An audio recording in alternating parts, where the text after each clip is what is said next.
So the audits. Yeah, thank you. So, no speaker. Here.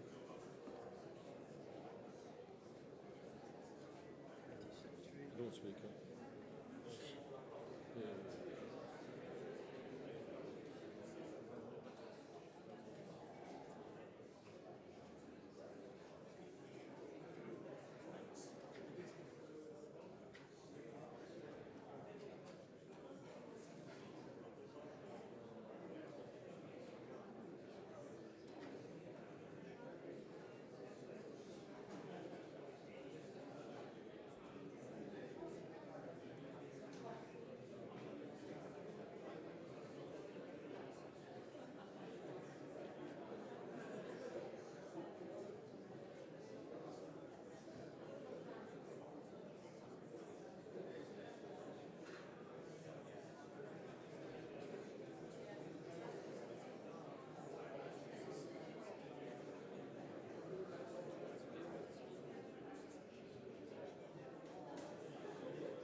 Yeah.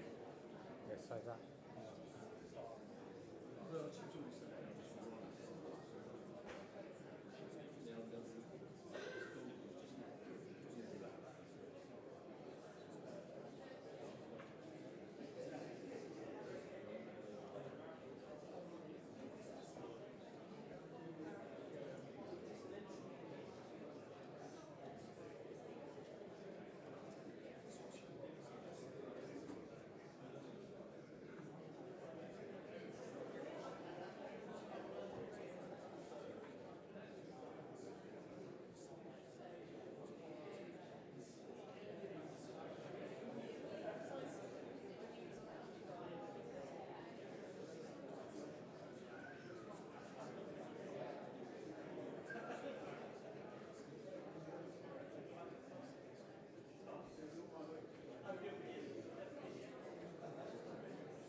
All right, Lord Speaker, Yeah. and then Yeah. proceed.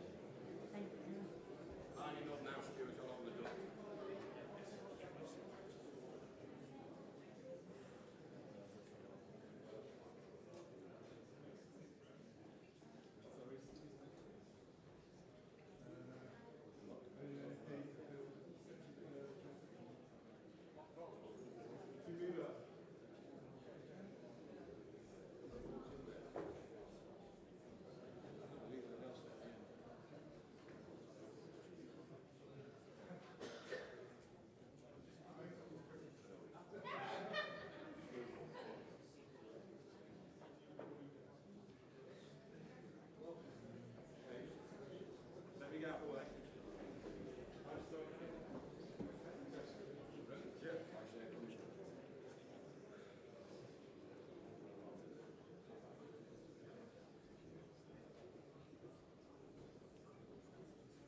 Mr. President, Your Excellencies, members of the House of Commons, House of Lords, ladies and gentlemen.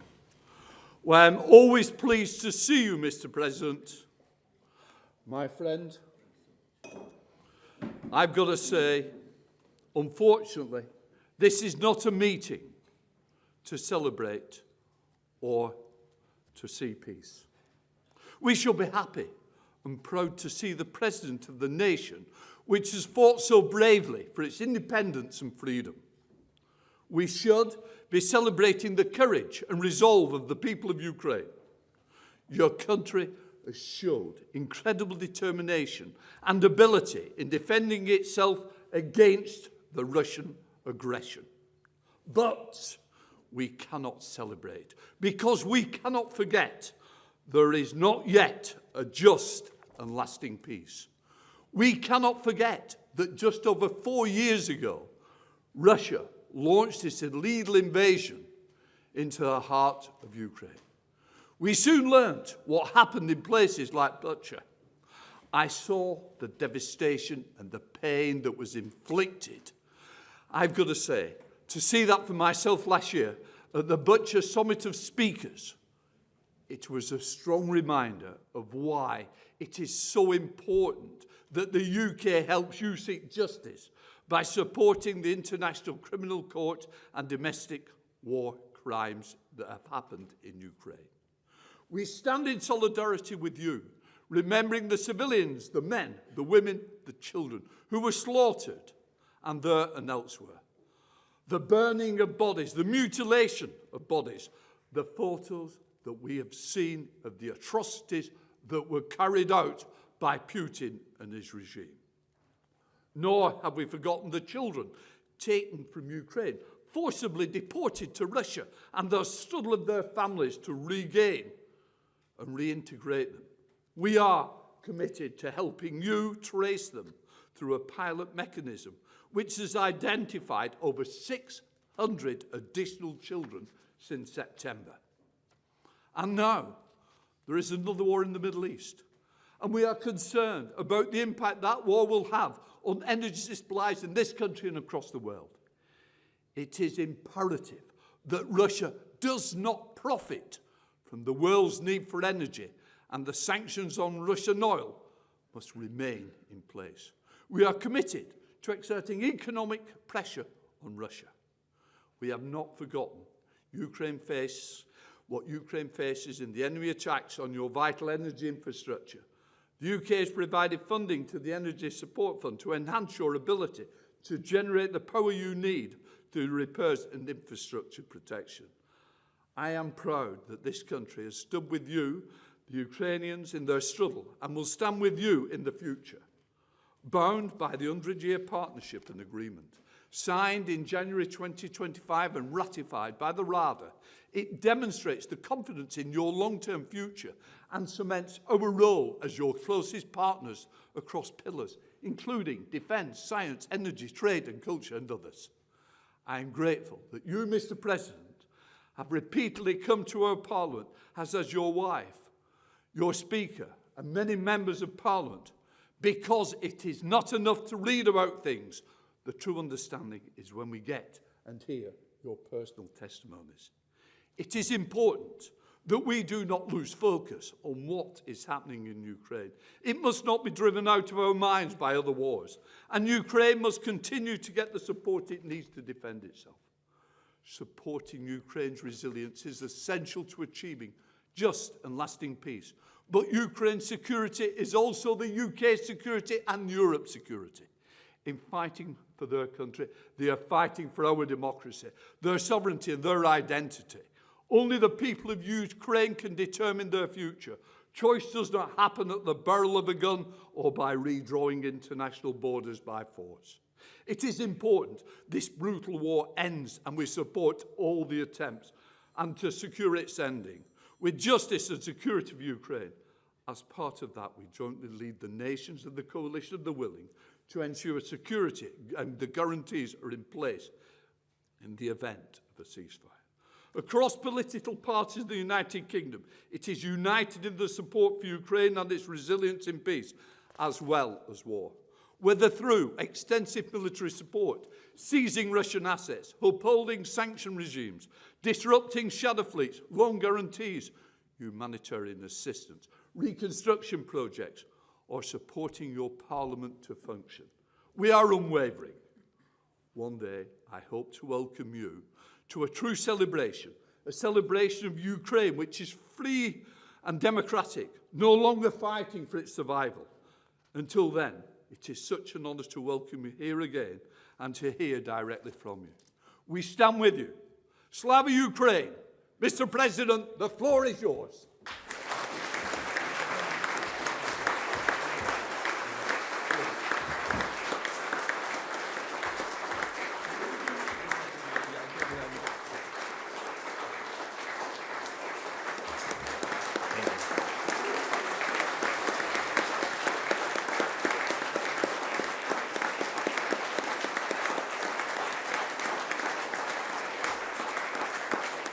Thank you so much. Thank you very much, Lord Speaker, Mr. Prime Minister, dear Keir, Mr. Secretary General, dear Mark, dear members of Parliament, dear journalists, ladies and gentlemen. Thank you for all your attention to us, to Ukraine, and for the support that Britain and the British people have given us since the start of Russia's full-scale war. Together, we have saved many, many lives, and we can save many more. Now, among Ukrainians, trust in the United Kingdom is one of the highest compared to all our partners, and it's absolutely well-deserved. It comes from your support, your leadership, and your cooperation with us. When Ukrainians think of Britain, they know they can trust it, and I thank you for that. Thank you.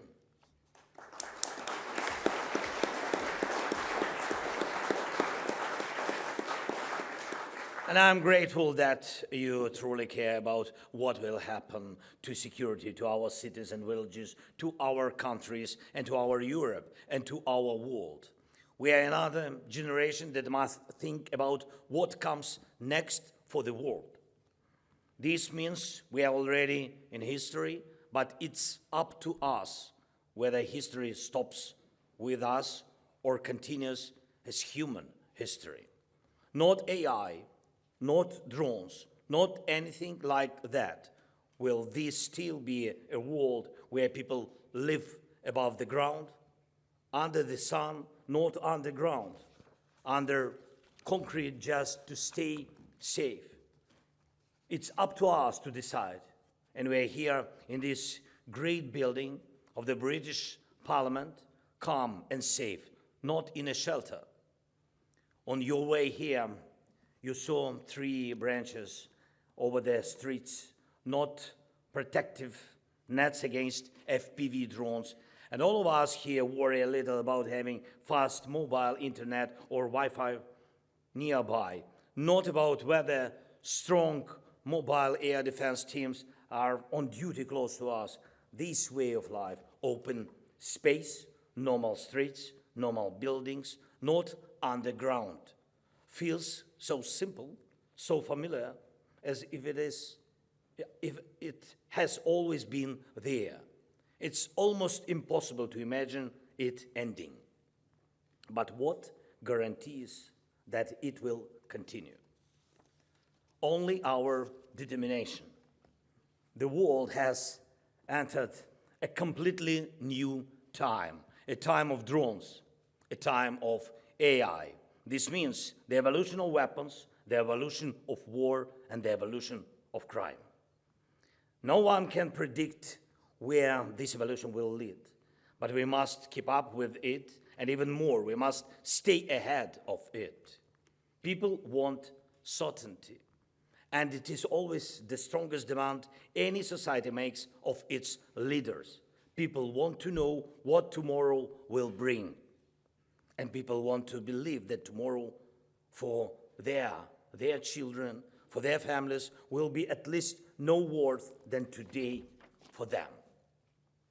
And when they don't see a future, people begin to support those who reject everything, offering something entirely different, something that can break the very foundations of society. So we must have an answer that tomorrow will be at least safe. And this is the foundation. Without security, there is no strong economy, and there are no social services and truly work, and no real hope for a normal life for our children. And this is our duty, the duty of this generation of leaders who are acting now. We must deliver real security, safety on the streets, safety at home, the protection of our culture, and real respect for the rights and security of our people, and national security proven by war.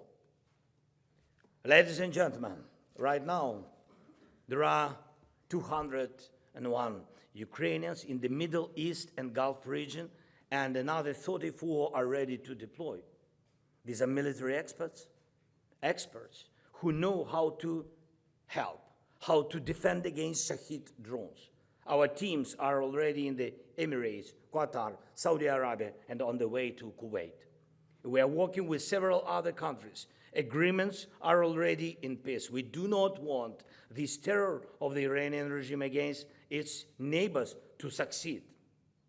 And I sent these military experts at the request of our partners, including the United States. In fact, this is a part of drone deal we proposed to the United States, which we worked on together and which is still on the table.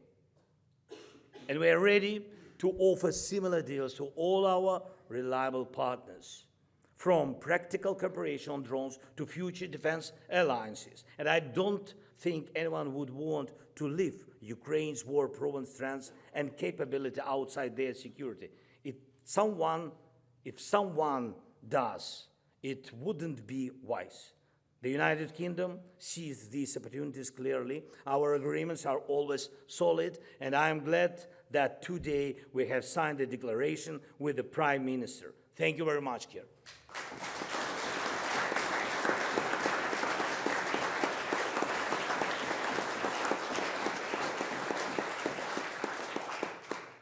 Armies in the Middle East and Gulf region have good protection against missiles, including Iranian ballistic ones. Patriot and THAAD systems work well, though they're expensive. But terrorist regimes always look for ways to break through defenses and make killing cheaper. Iran began producing Shahid drones years ago, attack drones that are now, after upgrades, even more dangerous than missiles. In Ukraine, we had to learn how to defend against them. About 3 years ago, Russia received Shahids from the Iranian regime. These are drones designed for the low-cost destruction of the expensive critical infrastructure targets. Iran taught Russia how to launch them and gave it the technology to produce them. Russia then upgraded them, and now we have clear evidence that Iranian Shaheeds used in the region contain Russian components. So what is happening around Iran today is not a faraway war for us because of the cooperation between Russia and Iran. And we do not believe we have the right to be indifferent, even if we are separated from human suffering or shared danger by an ocean. An ocean, however big and beautiful, or by anything else. Ballistic missiles can strike at thousands of kilometers. Drones can do the same. But if evil wins, the evolution of war will cross any distance on Earth. No ocean will help, no desert, no mountains. That is why it is worth helping protect life. The regimes in Russia and Iran are brothers in hatred. And that is why they are brothers in weapons. And we want regimes built on hatred to never win in anything. And we want no such regime to threaten Europe or our partners. Can we just live alongside regimes like this? Ukraine tried to live in peace with Russia, and 2 invasions in 10 years. This is the result. The Middle East has not had a single year of real peace while this regime has been in Iran. And we are entering a time when such regimes are gaining new ways to kill, cheaply, over long distances, using AI, and as before, simply because they want to destroy you and can force their own people to work for war. One Iranian Shaheed costs about $50,000. To shoot it down, partners often use missiles, some costing up to $4 million, or combat aircraft, which is also very expensive. Iranians knew that no air defense in the world would be enough to stop such drones, such number of drones. And we were the ones who changed that. In Ukraine, we stopped one such drone with 2 or 3 interceptors, small interceptors, costing less than $10,000 in total. So our approach is far more cost-effective than anything our partners use today. Dear friends, we must build security the way so that the evolution of security stays ahead of the evolution of war. And it is not only about a state launching attacks. We must be ready for any kind of strike, including from non-state actors, criminal networks, terrorist groups, and even lone attackers who can gain access to such technologies. With the spread of drones, mass attacks no longer cost billions, they cost far less. It is no longer only a wealthy madman like Putin who can afford this, unfortunately. But even now, and even he is still being given money as sanctions on his oil are lifted. And of course, I thank you that the UK is not doing this. Thank you so much. And we see the same way, strong support for Ukraine, strong sanctions against Russia, and strong joint defense projects are the only basis for effective diplomacy to end this war. Aggressors don't end wars because they suddenly want to. They stop when they can no longer continue. That's why pressure is crucial. I thank you that Britain understands this. Thank you.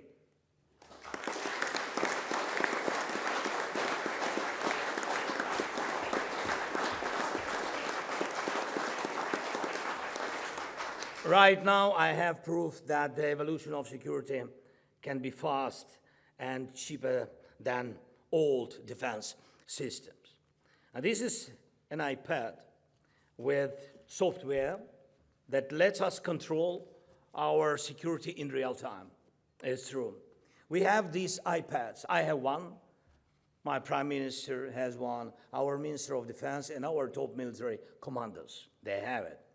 It lets us see the front line in Ukraine, and even every enemy killed, with video proof. Right now, 90% of Russian losses on the front are caused by our drones. That's why it's so important to know who has the advantage in drones and to be fast and strong in defending against them. iPad also shows every strike in our skies, our sea area, and our long-range strike against Russia. It gives us real-time control over people's safety and our infrastructure and energy sector. And I believe the evolution of security will make it possible for every leader, every defense minister, and even ordinary people to have tools like these, and with them, a high level of protection of life. Leaders and ministers work for people. And if the leaders have power, it's only because people trust them with their security. With tools like these, people will not only trust, they will be able to see for themselves what is being done for their security in real time. These are examples, you can see, We see every large-scale Russian attack on our cities in detail. Launch, points, flight, path, likely targets. The system let us analyze each attack and how our defense responds as a whole. In real time, we see what is happening in the sky and what resources are being used to protect us. It's a clear way to keep control and to adapt to a real-time situation. And there are almost no nights in Ukraine, and that's true, no nights in Ukraine without Russian Shahid attacks. Sometimes hundreds of attack drones and dozens of missiles in a single night. But interceptor rate is around 87–90%. And this number would be higher if we had enough investment in our defense production and enough missiles against ballistic threats. And these are our two main shortages: funding and Patriot missiles. That's why we are working to involve our partners in production and to help Europe build all the air defense it needs. Here is the massive attack on the night of March 14. In total, there were, can you imagine, there were nearly 500 Russian air attacks weapons, 400 sortie drones, and 68 missiles of different types. And we shut down most of them, and in real time, on this iPad, in our system, we could see how our aircraft were working, where electronic warfare was used, and how interceptors were deployed. And of course, our mobile air defense teams are also working, and we see it all on the iPad across the whole country and down to each individual strike, how the defense worked, what needs fixing, which solutions in which areas will bring the best results. We do this after every Russian attack. It means each day. It is this layered defense that ensures Russia cannot destroy us from the air. Every part of the system must be used. Our newest element is interceptor drones. When conditions and weather allow, we use hundreds of them every day. These works thanks to our production in Ukraine and with our partners, Sting, Mirovs, P1 Sun, and others. And I'm glad we have a joint project with the United Kingdom, the Octopus drones. This is successful decisions, successful interceptions depend on well-placed positions of our soldiers, set up to cover as many drone routes as possible. And it is constant hunting at night, and now even during the day. And you see how many Patriot systems and other air defense systems there are in the Middle East and the Gulf. But there is still not enough security. Why? Why not enough security?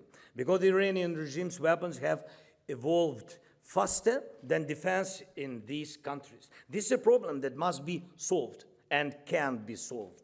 And as soon as possible, we all understand what comes next. AI is already in many devices we use every day. Soon almost everything will run on it. And weapons will too, becoming even more deadly because they will act faster than any human. By building protection against today's weapons, by investing in the evolution of security, we are also preparing for the weapons of tomorrow. Perhaps we are preventing a problem. And if the world has stopped Putin back in 2022, we would not be thinking today about how to defend against drone warfare. Without his war against Ukraine, the world might have avoided mass drone warfare, cheap and deadly, for many, many years.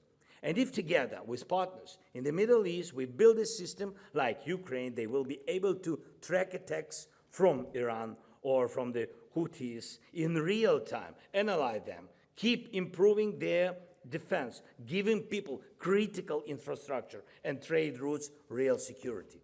Today, just a few Shaheeds can disrupt all shipments at a scale that affects entire regions, or destroy desalination plants and hit millions of people in the most painful way.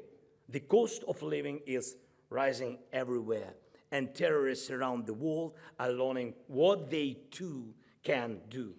And we all know the solutions that can prevent this. Some may think it is enough to just buy interception and protection is guaranteed, but it's not that simple. The key is the system. The system matters. And there have already been cases when partners bought interceptors but still had no ask for help because they did not have a system to use them. And without a system, any interceptor is just a toy, not a real defender. So what do we have? First, we are capable of producing at least 2,000 effective and combat-proven interceptors every day. We can produce more. It depends on investment. We need about 1,000 interceptors a day, and we can supply at least another 1,000 a day to our allies. Second, we know how to build radar and acoustic coverage to respond to how Shaheeds and other drones approach. Third, we have software that allows radars to keep working even under electronic warfare, jamming in real time. We analyze enemy frequencies and respond to them. And because of this system, we understand how effective our defense is against almost every attack drones. And we can move our positions and air defense to get better results. This iPad gives full control of the situation because we have a system for using our defense tools. If a Shaheed needs to be stopped in Emirates, we can do it. If it needs to be stopped in Europe or United Kingdom, we can do it. It's a matter of technology, investment, and cooperation. And the fact that we go through this winter, which Russia tried to make deadly for all our families, shows that our solutions work. The key is to keep improving them in line with the threats we face and those that are coming. The evolution of threats never stops. For example, your military bases in Cyprus, this is what our security proposal could look like. Our experts would place interception teams and set up radars and acoustic coverage, and this would all work. If Iran launched a large-scale attack similar to Russian attacks, we would guarantee protection. This is the kind of reinforcement we offer, and it may soon be needed across Europe. And drones can be launched not only from land, but also from ships at sea. Such long-range strikes are no longer rare.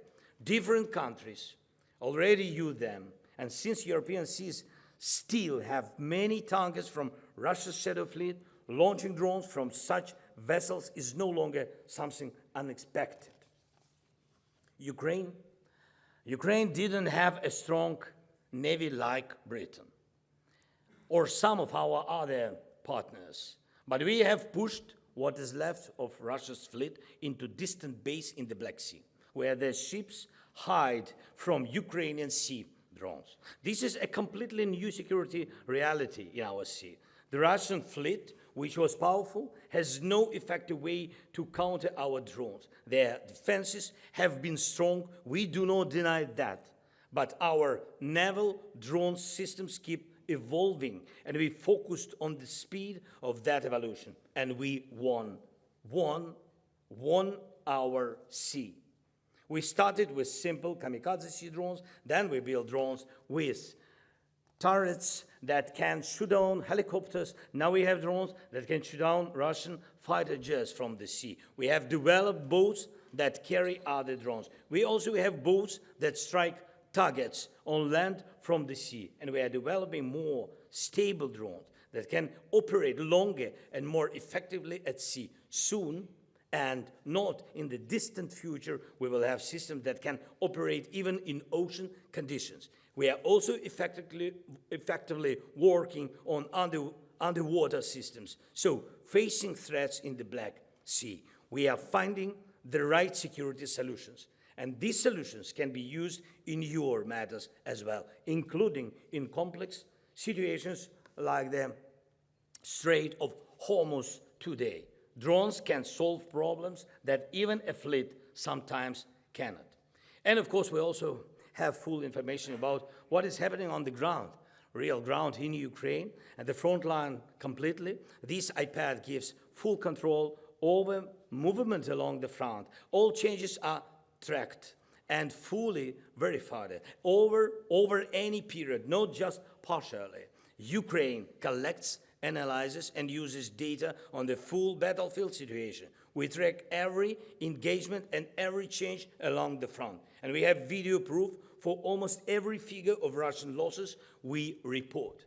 This winter alone, Russia lost more than 92,000 killed and seriously wounded, each confirmed by video. So these are people who will not return to the battlefield. This is the first example in the world of full digital tracking of war. Russia may try to mislead satellites or adjust reports in the highest offices around the world, but if this iPad shows that Kupiansk, this is our big city in Kharkiv region, Kupiansk is under our control, then it is true. If it shows that in the past 30 days we have regained more territory than Russia has taken, then it is true.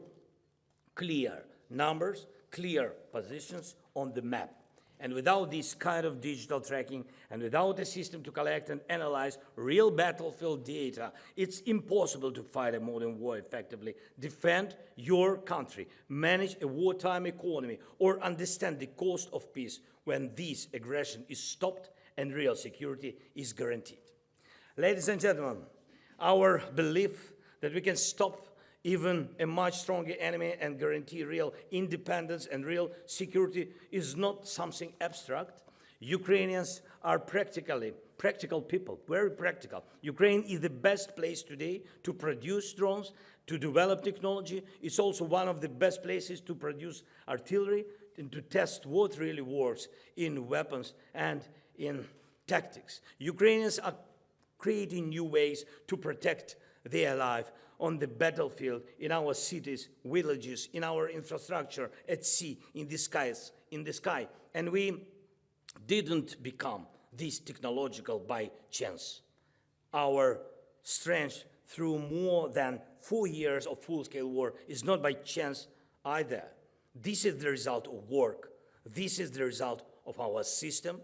And we offer real defense cooperation, and we are already working together, not from zero. On today's battlefield on land, in the air, at sea, success depends on speed and on smart, system-based solutions. And this is our answer to Russia. We do not say Russia cannot innovate. It can, but it does so to kill.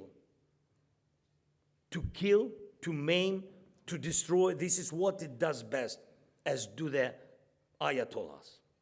You can see it in how Shaheeds have evolved from something like weapons of the blitz to drones that are faster, more deadly, and already using AI.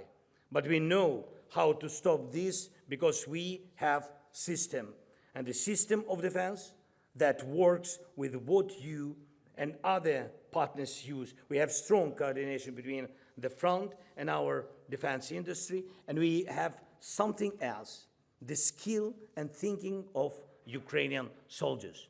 often ideas from one unit, one brigade, when scaled up, solve problems that once seemed impossible. All of these works together, and it helps us fight with fewer resources than Russia, but with more dignity. Dignity. This is the main thing what we have. Dignity of our people. We must go further. We must build modern defense forces together. Only together, with you, with all our allies in Europe, we must produce all levels of air defense against drones and all types of missiles, including ballistic. Our seas must be secure, and our forces in other seas must be protected from all threats. Europe not only has this potential, it also has a mission to protect not only itself, but what it believes in.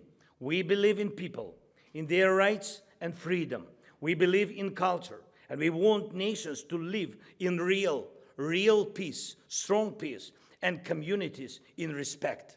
Together, Europe is a global force, one of the world cannot do without, and that no one can stand against. We must grow this strength, and we can do it, and we must direct it, and we can.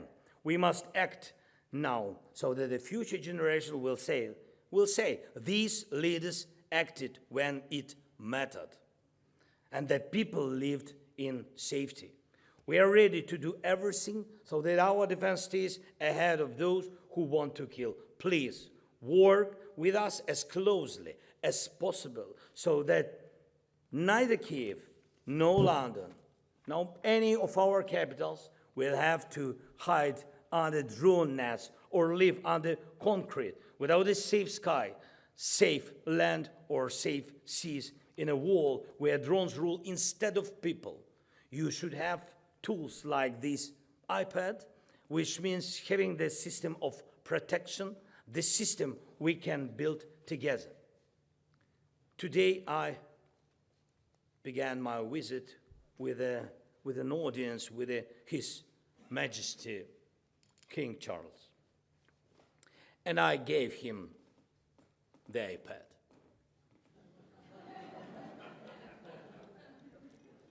Really, like this, as a sign of respect and gratitude, and to strengthen our cooperation with the United Kingdom, with your great country. Thank you so much.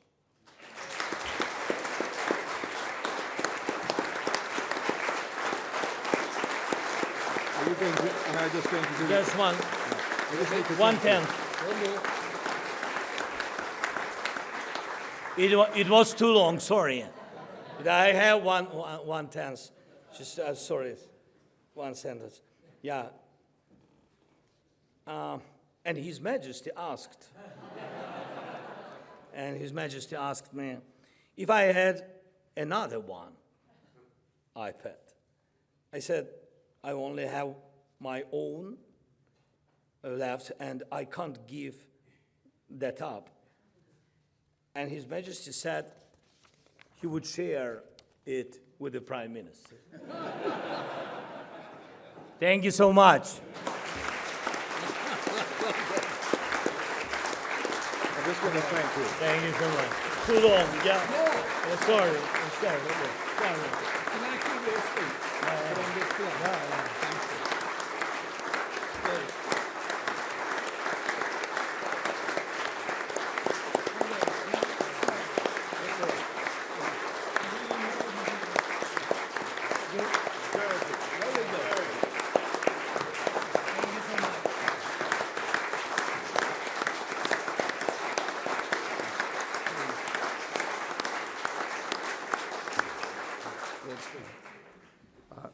Mr. President, Secretary-General, Prime Minister, my Lords, members of the House of Commons, ladies and gentlemen, it's a profound honour for me to formally thank you, Mr. President, for that inspiring and encouraging speech. Since Russia's first incursion into Ukrainian territory and the unlawful annexation of Crimea in 2014, and even more since the full-scale invasion of 2022, your nation has endured a brutal and unjustifiable assault by the Putin regime.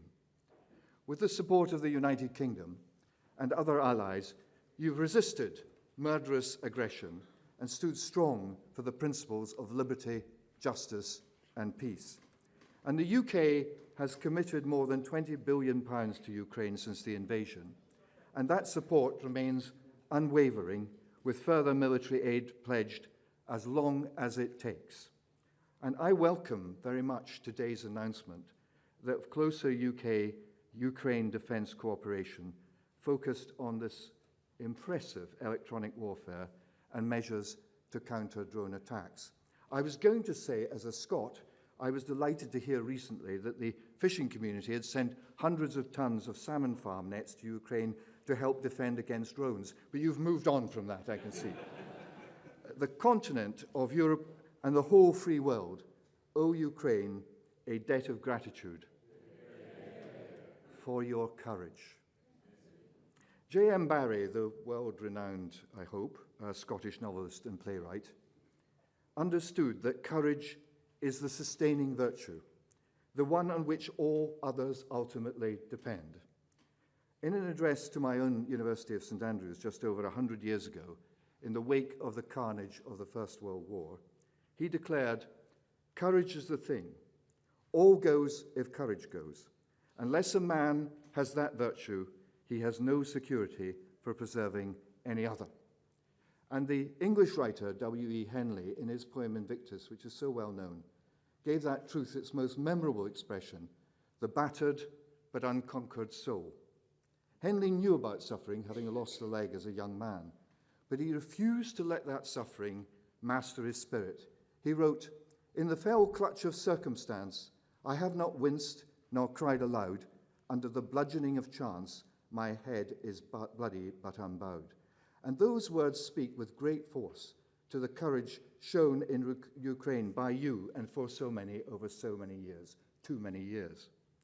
In the Ukrainian people, we too today see embodied both Barry's moral insight and Henley's defiance. Mr. President, next month, I'm proud to host here in the House of Lords, or up the corridor, a viewing of the deeply moving film Second Wind, which is sponsored by a member of the House who I see in his place, Lord Banner, whose wife is also Ukrainian. And for those who don't know, I commend this film to you. I tell you, you won't get through it without bursting into tears. It features 5 Ukrainian soldiers, Olya, Roma, Misha, Sasho, and Vlad. All have suffered severe combat wounds, including the loss of limbs, defending their homeland against the Russian invaders.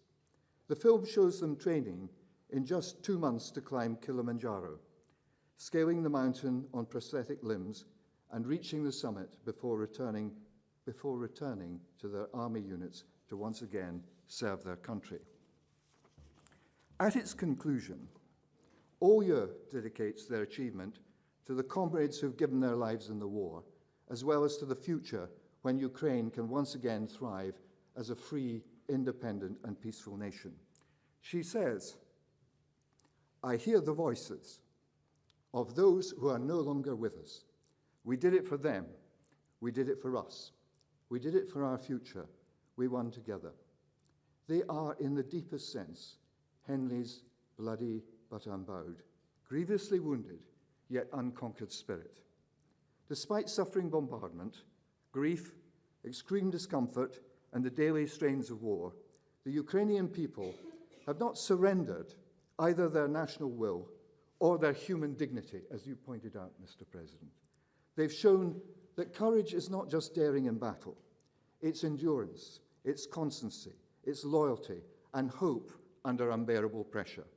And that is why their struggle speaks so powerfully to the rest of us, because it shows that when courage holds, much else can still be saved. And we stand by them, and we wish you well. And I join my friend and colleague, the Speaker of the House of Commons, in declaring loud and clear, Slava Ukraini.